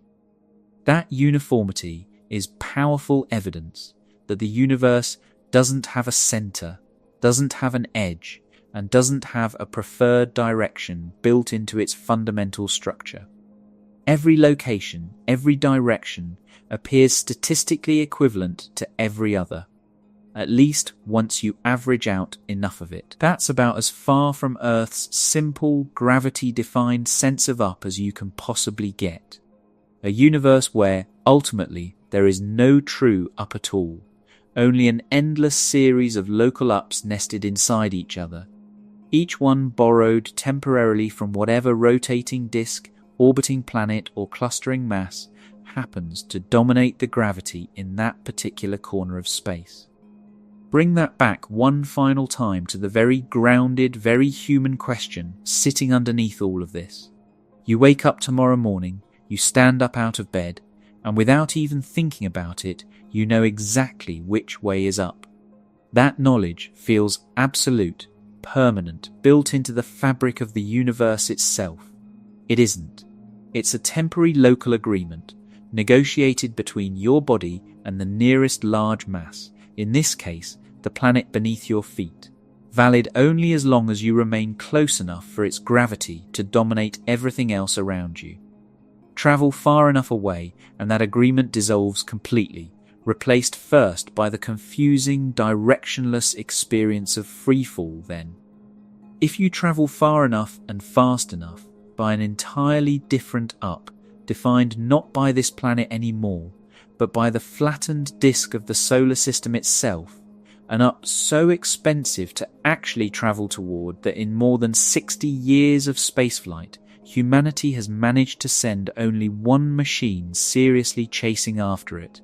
There's one more piece of orbital mechanics worth understanding here, because it explains why the route through Jupiter wasn't just a clever trick. It was close to the only sensible option physics actually offered. Plane change maneuvers aren't equally expensive everywhere along an orbit. They're cheapest at the point where a spacecraft is moving slowest, and most expensive where it's moving fastest. Near the Sun, a spacecraft moves quickly, since gravity accelerates anything falling deeper into a gravitational well. Far from the Sun, out near Jupiter's own orbit, roughly 5 times farther from the Sun than this planet, a spacecraft naturally slows down considerably, coasting along at barely a third of the speed it carried closer in. Since the cost of a plane change scales directly with how fast you're already moving, performing that same 90-degree turnout near Jupiter's distance costs dramatically less than attempting it back near Earth's orbit, even before factoring in any assistance from Jupiter's gravity at all. This is exactly why the route made sense as a 2-step process rather than one direct maneuver. First, travel outward to Jupiter's distance, where the spacecraft's own orbital speed has already dropped considerably, simply by virtue of being farther from the Sun. Second, once out there, use Jupiter's own gravity for the final dramatic bend out of the plane, a maneuver already cheaper simply because of where it was happening, and made dramatically cheaper still by borrowing momentum from the planet itself. Layer those two effects together, slower orbital speed at greater distance, plus a gravity assist precisely timed and angled to bend the trajectory out of the plane, and you finally get an otherwise impossible maneuver brought down into the range of what an actual spacecraft, with an actual limited fuel supply, could realistically achieve. It's worth briefly contrasting this against a very different, much more recent mission that also studies the Sun up close, but takes an entirely different approach to getting there. A NASA probe launched in 2018 was built to fly closer to the Sun than any spacecraft in history, eventually passing within a few million miles of the Sun's surface, well inside the orbit of Mercury, close enough to directly sample the Sun's outer atmosphere for the first time. Getting that close required an enormous amount of orbital energy to shed. A spacecraft launched from Earth actually starts out with too much sideways orbital velocity to simply fall toward the Sun. That same inherited velocity that makes leaving the ecliptic so difficult also works against falling straight inward for very similar reasons. Cancelling sideways motion is expensive, no matter which direction you're trying to redirect it toward. That probe solved this, not by leaving the ecliptic, but by staying firmly within it, using repeated gravity assists at Venus. Spread out over several years, each one trimming away a little more of that troublesome sideways velocity, gradually shrinking its orbit closer and closer to the Sun with every pass. The two missions make an interesting pair. They tackled two entirely different, equally difficult problems, using the exact same underlying tool, the gravity assist, but aimed in completely opposite directions. One needed to escape the plane entirely, climbing up and away from it using Jupiter's gravity. The other needed to stay within the plane, but shed enormous amounts of sideways velocity to fall closer to the Sun, using repeated assists at Venus instead. Neither problem could be solved with brute force propulsion alone. Both stand as reminders that, in orbital mechanics, the most extreme destinations, whether straight up out of the plane or straight down toward the Sun, almost always require patient, borrowed momentum rather than raw engine power. All of this technical detail eventually circles back to a simple, almost overlooked truth about what up really costs. Not just in fuel, but in mission design, in years of patient planning, in entire careers spent working out exactly which planet could offer the right nudge, at exactly which point in its orbit, in exactly the right direction. Every mission that has ever meaningfully challenged the ecliptic plane has done so the same way.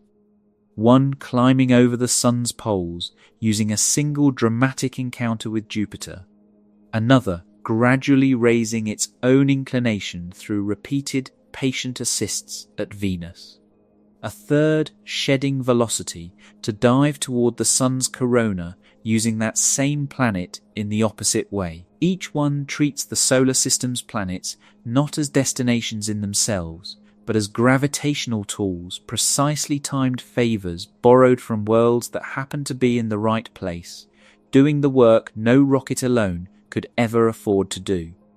There's a very different, much more human dimension to this question too, one that has nothing to do with trajectories or velocity calculations at all. It has everything to do with what up and down might mean for people actually living and working in space over long periods of time, rather than for a robotic probe simply passing through on its way somewhere else. Humanity may eventually build long-term habitats in space, in orbit around this planet, out near the moon, or eventually farther afield. The disorienting weightless freefall experienced aboard orbiting stations today probably won't be the long-term answer. Extended weightlessness causes real, well-documented harm to the human body, loss of bone density, loss of muscle mass, changes to fluid distribution and vision. Current astronauts manage these effects through rigorous daily exercise routines, but longer missions may need to address them more fundamentally than exercise alone ever could. The most commonly proposed long-term solution isn't exercise at all. It's rotation, spinning a habitat, or an entire spacecraft slowly around a central axis. The resulting outward force, technically not gravity at all, but something called centripetal effect, pushes occupants toward the outer walls of the structure with a force that feels remarkably like the pull of gravity itself. In a rotating habitat, up and down return, but they're redefined entirely. Down becomes outward, away from the central axis of rotation, toward the rim of the spinning structure. Up becomes inward, toward the center, the one place in a rotating habitat where the sensation of weight would shrink toward almost nothing, since the center of rotation is the one point barely moving at all compared to the spinning rim surrounding it.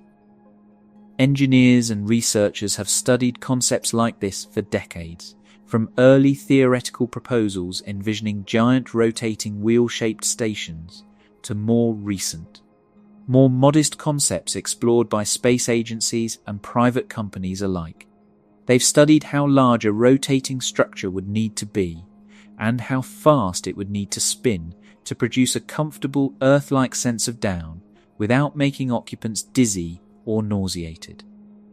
Spin too fast, or build the habitat too small, and the difference in centrifugal force between someone's head and someone's feet becomes noticeable and uncomfortable, an effect sometimes called the gravity gradient, essentially a milder version of the same physics that produces tides, distorting the smooth, consistent sense of down we're used to on a planet as large as Earth. Build the habitat large enough and spin it slowly enough, and that gradient becomes small enough to be unnoticeable, producing an artificial down indistinguishable in everyday experience from the real thing.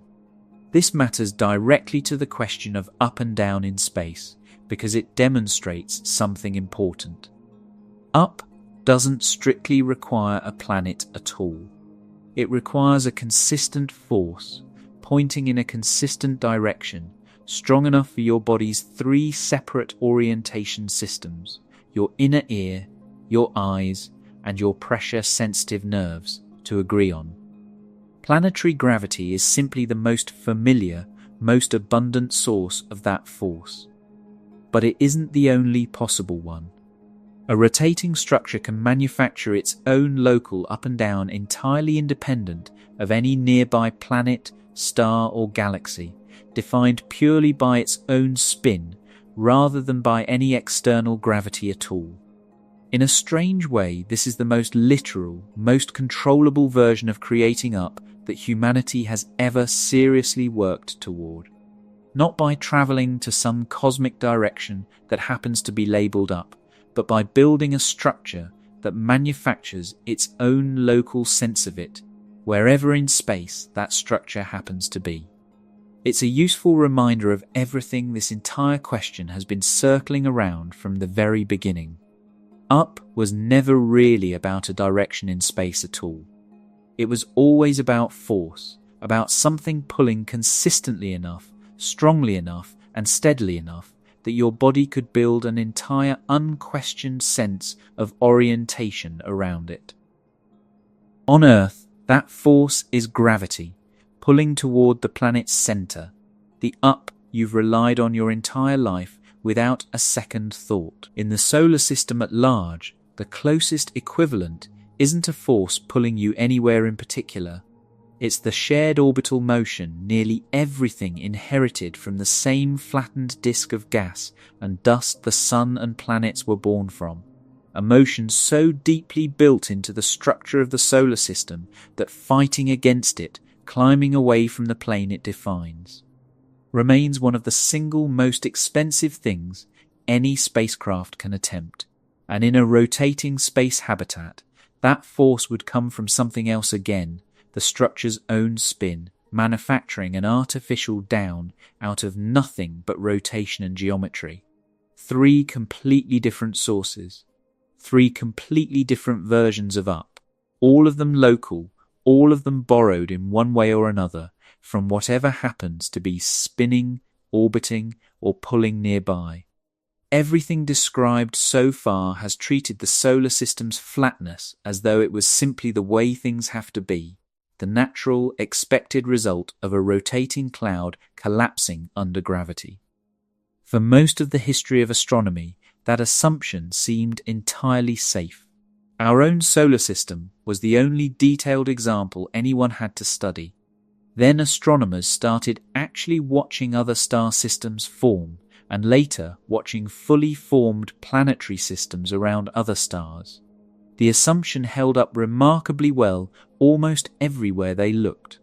Radio telescopes have since captured some of the clearest images ever taken of young star systems still in the process of forming, glowing disks of gas and dust surrounding newborn stars hundreds of light years away, with distinct concentric gaps carved into them, thought to be the early footprints of planets still gathering material along their own orbits.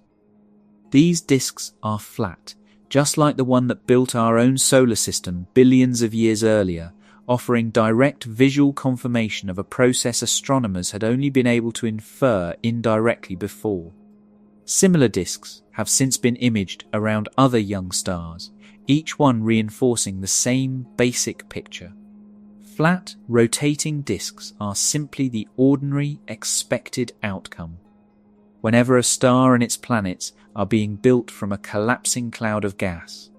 But not every discovery has confirmed that tidy picture quite so neatly.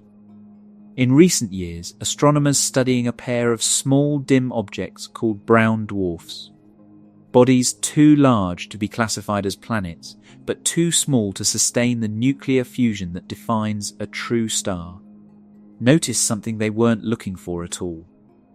While carefully refining measurements of how the two objects orbit each other closely as an eclipsing pair, small, unexplained wobbles appeared in their motion. Wobbles that couldn't be accounted for by the two objects' gravity alone.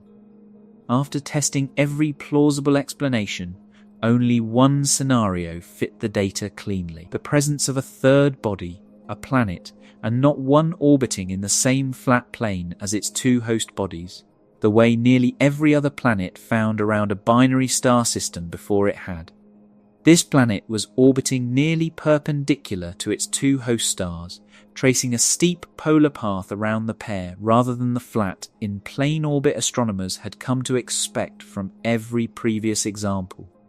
It marked the first confirmed case of a planet locked into a genuinely stable polar orbit around a pair of stars.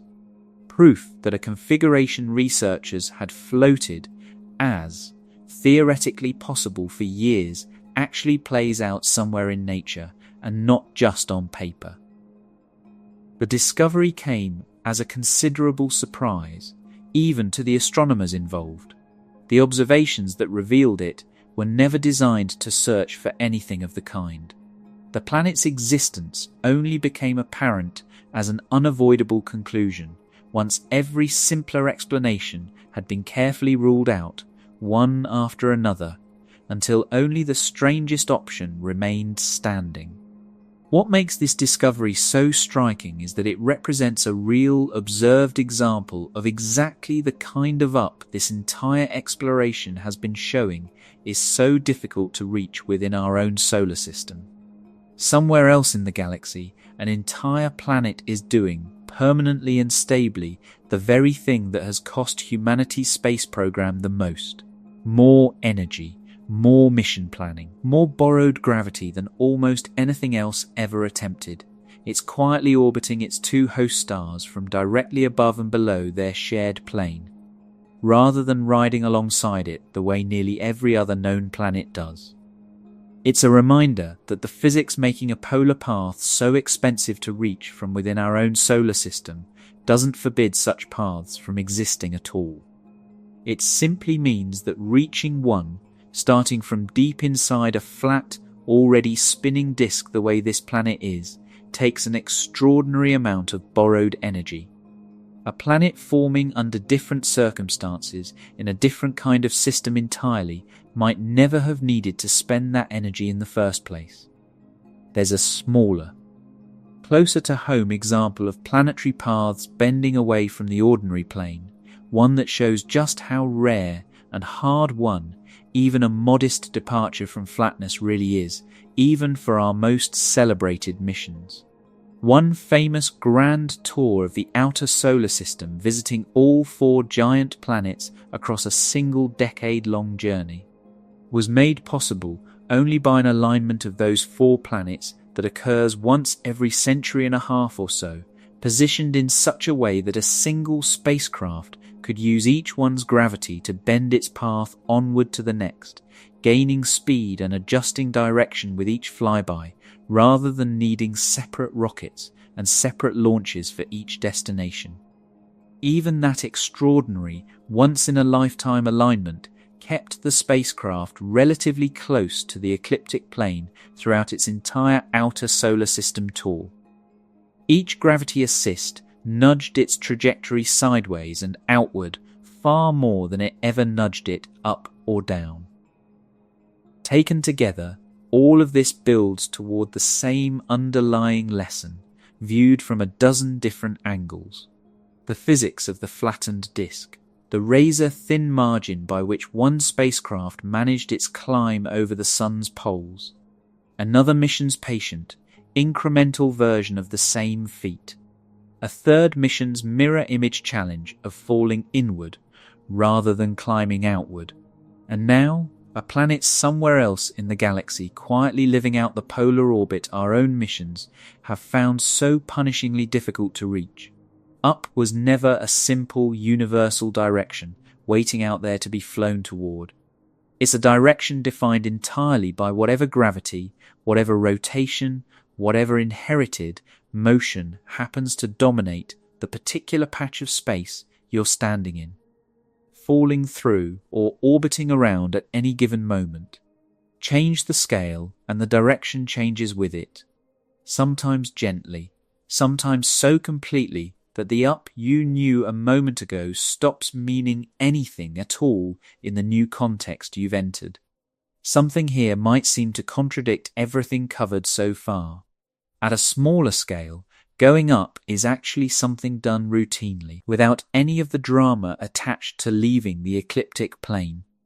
Earth orbit is full of satellites that travel in what are called polar orbits, paths that carry them almost directly over this planet's own north and south poles, instead of following the equator the way many communications satellites do. Weather satellites, many reconnaissance satellites, and a large share of Earth observation satellites deliberately choose these polar paths. As the satellite circles from pole to pole, The planet slowly rotates underneath it, letting the satellite eventually scan the entire surface of the world, strip by strip. Over the course of many orbits, something an equatorial satellite, permanently tracking the same narrow band around the planet, could never manage on its own. This might sound like exactly the same kind of maneuver that made a solar polar mission so difficult, deliberately choosing a path perpendicular to a planet's natural rotational plane. And in a sense, it is, but the scale involved makes all the difference in the world. This planet's own equatorial rotational speed is only a small fraction of its own orbital speed around the Sun. Reaching low orbit at all requires a relatively modest velocity to begin with. Shifting that orbit's inclination from equatorial to polar costs considerably less than shifting a solar orbit's inclination by the same 90 degrees because the underlying speeds involved. And therefore, the momentum that has to be cancelled and rebuilt are so much smaller to begin with. That's why polar orbiting satellites are common, launched routinely from sites specifically chosen to make reaching such orbits efficient, while a polar orbit around the Sun itself remains something only a small handful of missions in history have ever seriously attempted. The same underlying rule applies at every scale. Changing a plane is expensive in proportion to how fast you're already moving within the plane you're trying to leave. At Earth's modest rotational and orbital speeds close to home, that expense is manageable. It simply isn't manageable once you're contending with the Sun's far larger gravitational grip and the far higher orbital speeds that come with it. A similar story of plane and angle plays out with the Moon, and it explains something that puzzles a lot of people the first time they think carefully about it. If the Moon orbits Earth and Earth orbits the Sun, why doesn't a solar eclipse happen every single month, every time the Moon passes between Earth and the Sun? The answer, once again, is a matter of planes not quite lining up. The Moon's orbit around Earth is tilted by roughly 5 degrees relative to the ecliptic the plane Earth itself traces around the Sun. That's a small angle, but it's enough that most months when the Moon passes roughly between Earth and the Sun, it actually passes slightly above or slightly below the Sun in our sky, rather than directly in front of it. That means it misses the precise alignment needed to cast a shadow anywhere on the surface below. Only twice within each of the Moon's orbits does its path actually cross the ecliptic plane exactly, at 2 points astronomers call the ascending node and the descending node. Only if the Moon happens to be new, or full. At almost exactly the moment it's passing through one of those two crossing points, do we get an eclipse at all. A solar eclipse, if the Moon is new and directly between Earth and the Sun. A lunar eclipse, if the Moon is full and directly on the opposite side of Earth from the Sun. This is why eclipses come in predictable but limited windows called eclipse seasons, roughly twice a year, rather than happening every single month. It's a small, elegant example of the same underlying idea running through everything else here. Even a modest few degrees of tilt between two orbital planes is enough to turn what could have been a routine monthly event into something comparatively rare, dependent on the precise timing of when two slightly misaligned paths happen to cross. One of the giant planets offers a vivid, visible example of orbital planes and their consequences, one you can actually observe for yourself with a modest telescope over the span of years. That planet's magnificent rings orbit directly in the plane of the planet's own equator, tilted roughly 27 degrees relative to its orbital path around the Sun. As it slowly makes its way around the Sun, a journey that takes nearly 30 years to complete, that fixed tilt keeps changing how the rings look from Earth. They present themselves to us at a constantly changing angle, appearing wide open and spectacular for years at a time, then gradually narrowing. Eventually, roughly every 15 years, they appear to vanish almost entirely as the rings turn edge on to our line of sight, so thin relative to their enormous diameter that they briefly seem to disappear from view entirely in all but the most powerful telescopes. That ring plane crossing is a striking, direct demonstration of something important. A ring system, or any orbiting structure, only looks flat and impressive from certain angles. From directly along its own plane, it reveals just how astonishingly thin it actually is, a razor edge of ice and rock stretching across hundreds of thousands of miles, but rising at most only a few dozen feet thick in most places. It's a small, visible echo of the entire solar system's own structure, a flat, thin disk that looks completely different depending on how you view it. Broadside, the way we mostly picture the solar system in illustrations, or edge-on, the way ancient skywatchers actually experienced it every time they traced the narrow band of the zodiac across their night sky, without ever quite realizing they were looking at the planet's spinning disk from the inside, along its own thin edge. All of these examples exist at wildly different scales, satellites choosing between equatorial and polar paths around a planet, a moon's slightly tilted orbit deciding when eclipses can occur, a giant planet's rings revealing their true thinness only when viewed edge-on. But they're all versions of the exact same underlying geometry. A flat rotating structure only stays flat because something forced it flat in the first place. Angular momentum, collisions, gravitational settling. Moving away from that flatness, climbing up relative to whatever plane you started in, always costs something. Whether that cost is a satellite needing a slightly more expensive launch trajectory, or an entire spacecraft needing to borrow momentum from the largest planet in the solar system just to manage a fraction of the climb. The idea of manufacturing artificial gravity through rotation has a surprisingly long history, and tracing that history shows how consistently engineers have returned to the same basic solution whenever they've seriously grappled with what long-term life away from planetary gravity would actually require.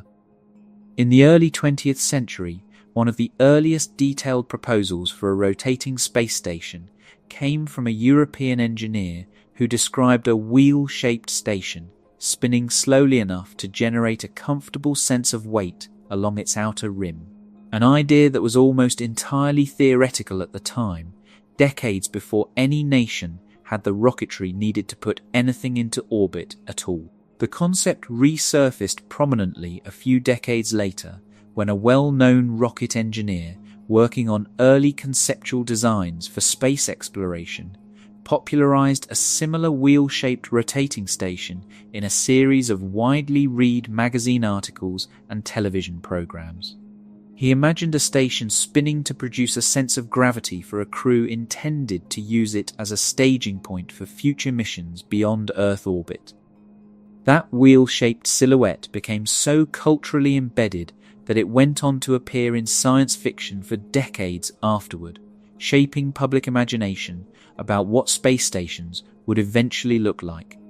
But the space stations actually built and flown, from the earliest orbital laboratories through the decades that followed, have all been non-rotating, free-falling structures instead, largely because building and safely spinning a large station remains a far more complex engineering challenge than assembling a stable, non-rotating one. A few decades later still, a physicist expanded the concept considerably further, proposing enormous rotating cylindrical habitats, miles long, spinning to produce Earth-like gravity along their inner surface, envisioned as full-scale space colonies capable of housing tens of thousands of people, complete with simulated weather, agriculture, and daylight produced by mirrors reflecting sunlight in through the cylinder's length. Those designs remain influential today, studied and referenced by space agencies and private companies alike as a template for what permanent large-scale space habitation might eventually look like.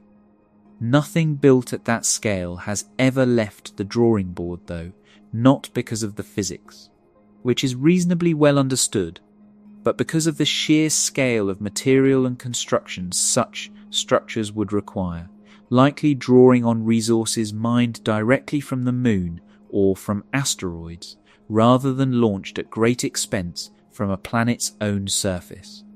What's consistent across a full century of these proposals is the underlying physical principle. In the absence of a planet's gravity, rotation is the most straightforward, most thoroughly understood way to manufacture a substitute, converting spin into an outward push that stands in for the pull we're evolved to expect. It's a quiet reminder that even as humanity dreams up increasingly ambitious visions of permanent life away from Earth, the solution to recreating down keeps circling back to the same basic idea. The alternative, living out an entire life in the kind of directionless free-fall astronauts currently experience aboard orbiting stations today, carries real, measurable costs to the human body, costs that no amount of daily exercise fully offsets over years rather than months. There's something clarifying about following this question as far as it goes. From the simple, unquestioned certainty of standing on solid ground, through the disorientation of freefall, through the flattened disk that shaped the entire architecture of our solar system, out to the razor-thin margin by which a single spacecraft once managed to climb above and below the sun's poles, and finally out to the discovery, somewhere else entirely in the galaxy, of a planet quietly living out an orbit our own missions have found almost prohibitively difficult to reach. At no point along that journey does Up stop existing. It just keeps changing what it's borrowed from. Standing on Earth, Up is borrowed from the planet beneath your feet, a direction so reliable you've never had reason to question it. Standing hypothetically somewhere in the depths of the solar system, Up would be borrowed from the flattened disk every planet, asteroid and comet still respects, a direction so expensive to actually travel toward that reaching it has occupied entire careers, entire missions, entire decades of careful trajectory planning.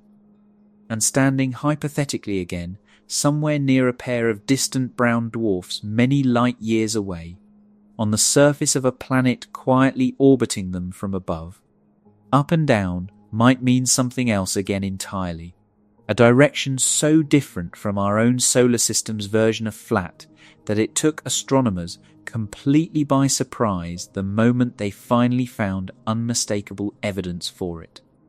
None of this makes Up any less real.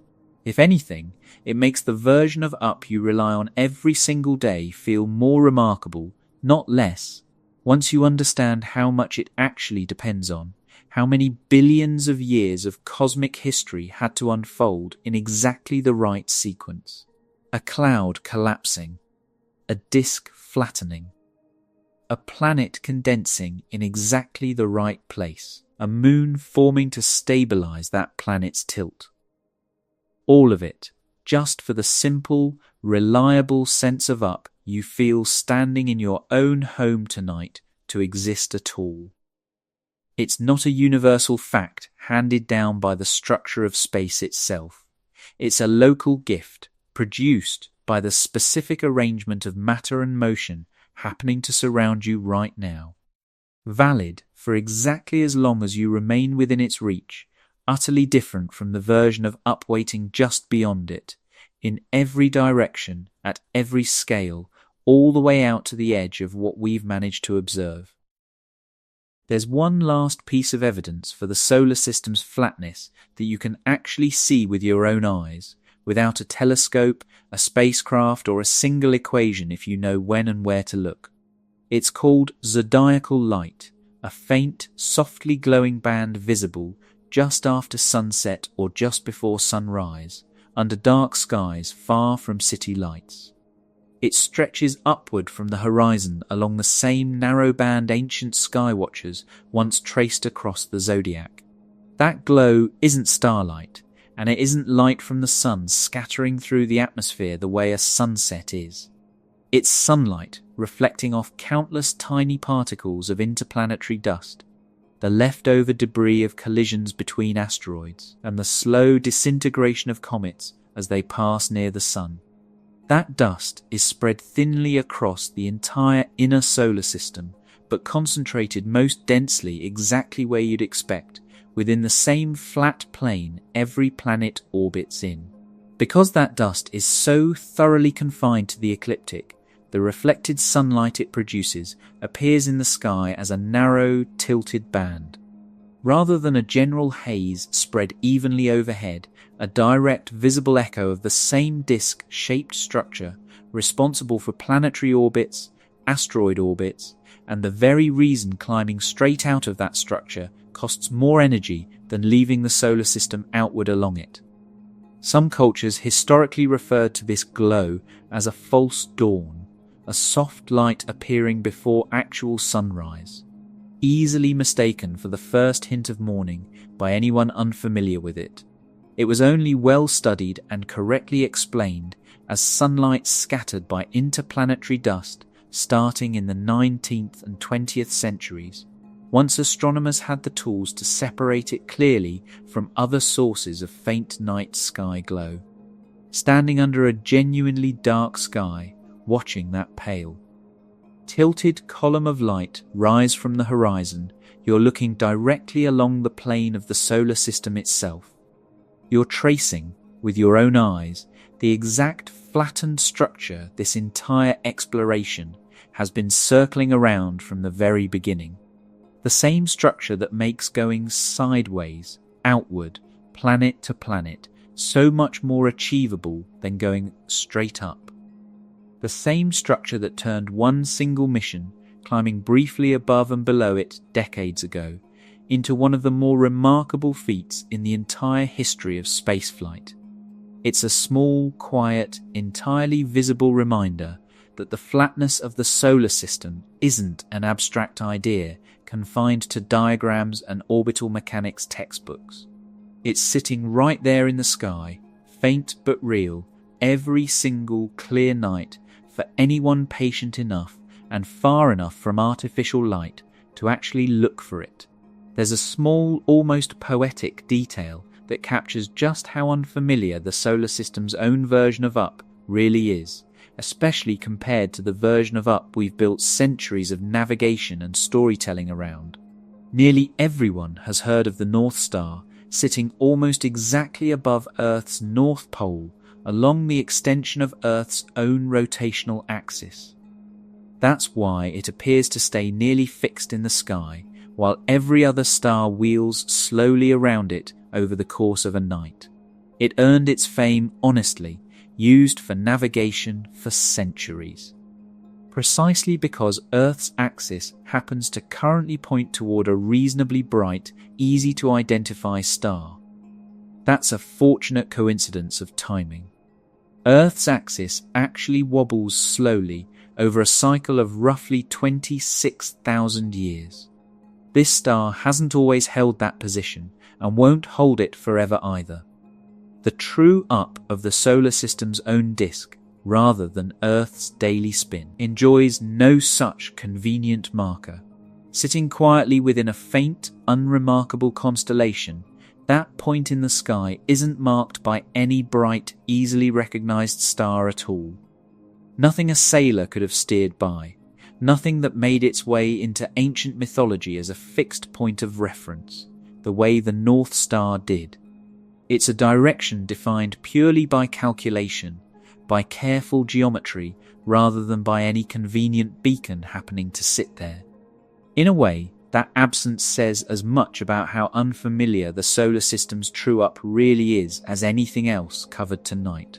Earth's Up came with its own guide star, bright and useful, built into the culture and navigation of nearly every civilization that ever looked up at the night sky. The solar system's Up came with nothing, no star, no landmark, no ancient name. Just an empty, unremarkable patch of sky that only became meaningful once astronomers worked out precisely where the ecliptic's perpendicular actually pointed, centuries after that other star had already earned its place in nearly every culture's sky lore. It's worth ending with where this all might be headed next, because the story of up in the solar system is very much still being written. Mission planners and scientists have continued to study proposals for a more capable successor to the mission that first climbed over the sun's poles decades ago, one carrying cameras and imaging instruments that earlier spacecraft never had, hoping to actually photograph the sun's poles directly rather than only measuring the particles and magnetic fields passing through them. Every version of that proposal keeps running into the same wall this entire exploration has been circling around, the sheer cost of achieving a steep plane change. And every version keeps arriving at some variation of the same answer, already settled on decades ago: patient, repeated gravity assists, borrowing momentum a little at a time from whichever planet happens to offer the most useful angle, rather than any dream of a single, direct, brute force climb straight out of the plane. That pattern is likely to continue for a long time yet. The underlying physics isn't going anywhere. Chemical rockets aren't getting dramatically more efficient at storing raw energy, and the 30 kilometers per second of inherited orbital velocity every mission launched from Earth carries with it isn't going to become any cheaper to cancel, just because the engineering around it keeps improving in other ways.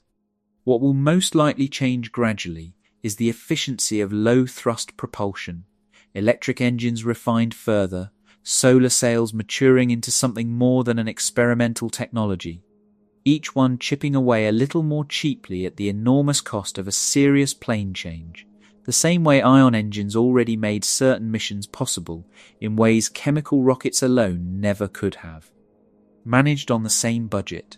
Someday, perhaps decades from now, a spacecraft may finally manage to climb higher above the ecliptic than any mission has before, carrying instruments capable of finally showing us directly and visually what the sun's poles actually look like, rather than only what they measure. Until that day arrives, the record set by one spacecraft launched in 1990 remains the closest humanity has ever come to actually going up, borrowing its way past Jupiter to spend a handful of years looking down on the solar system from an angle almost nothing else has ever managed to reach. There's a final way to sit with all of this, one last time, before you let it go for the night. Every direction feels absolute right up until the moment you understand what it's actually made of. The floor beneath your feet feels like a permanent fact of the universe, until you learn it's simply the nearest expression of a much larger, much older story, a planet's gravity, borrowed briefly by your own body, valid only for as long as you remain close enough to feel it. Step far enough away, and that story ends, replaced by another one entirely, written not in gravity anymore, but in motion, in the shared momentum of a disk of gas and dust that finished flattening itself billions of years before anything resembling a human being ever existed to wonder about it. The sun's poles are still up there, waiting, largely unseen. In the one direction, almost everything in the solar system has spent 4.5 billion years quietly, collectively, agreeing not to travel toward.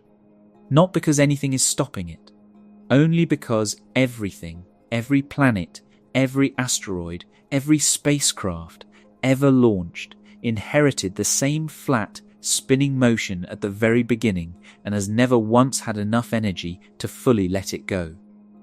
Somewhere out past Jupiter's orbit, one small, quiet spacecraft spent years doing exactly that, tracing a lonely, borrowed arc high above the plane the rest of the solar system has never left, looking down for a little while on everything the rest of us call home. It's still out there, silent now, holding the only record of what up in the solar system has ever actually looked like. There's a final way to sit with all of this, one last time, before you let it go for the night. Every direction feels absolute right up until the moment you understand what it's actually made of. The floor beneath your feet feels like a permanent fact of the universe, until you learn it's simply the nearest expression of a much larger, much older story. A planet's gravity, borrowed briefly by your own body, valid only for as long as you remain close enough to feel it. Step far enough away and that story ends, replaced by another one entirely. Written not in gravity anymore, but in motion, in the shared momentum of a disk of gas and dust that finished flattening itself billions of years before anything resembling a human being ever existed to wonder about it. The sun's poles are still up there, waiting, largely unseen. In the one direction almost everything in the solar system has spent 4.5 billion years quietly, collectively, agreeing not to travel toward. Not because anything is stopping it. Only because everything, every planet, every asteroid, every spacecraft ever launched inherited the same flat, spinning motion at the very beginning and has never once had enough energy to fully let it go.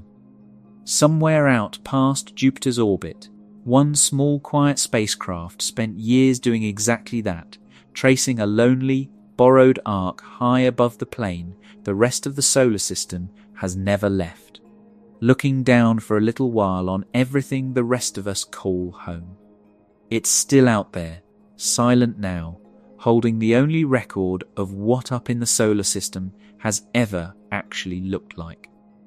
Thank you for spending these quiet hours with me tonight, drifting through a question most of us never think to ask, standing somewhere in the dark, wondering, in the gentlest way, which direction the universe actually wants us to go.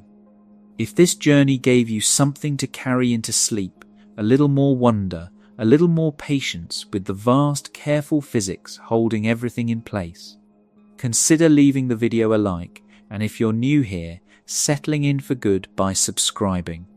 It costs nothing, it takes a moment, and it's the quiet signal that tells this channel to keep chasing questions exactly like this one, night after night, so there's always another one waiting for you the next time you can't sleep.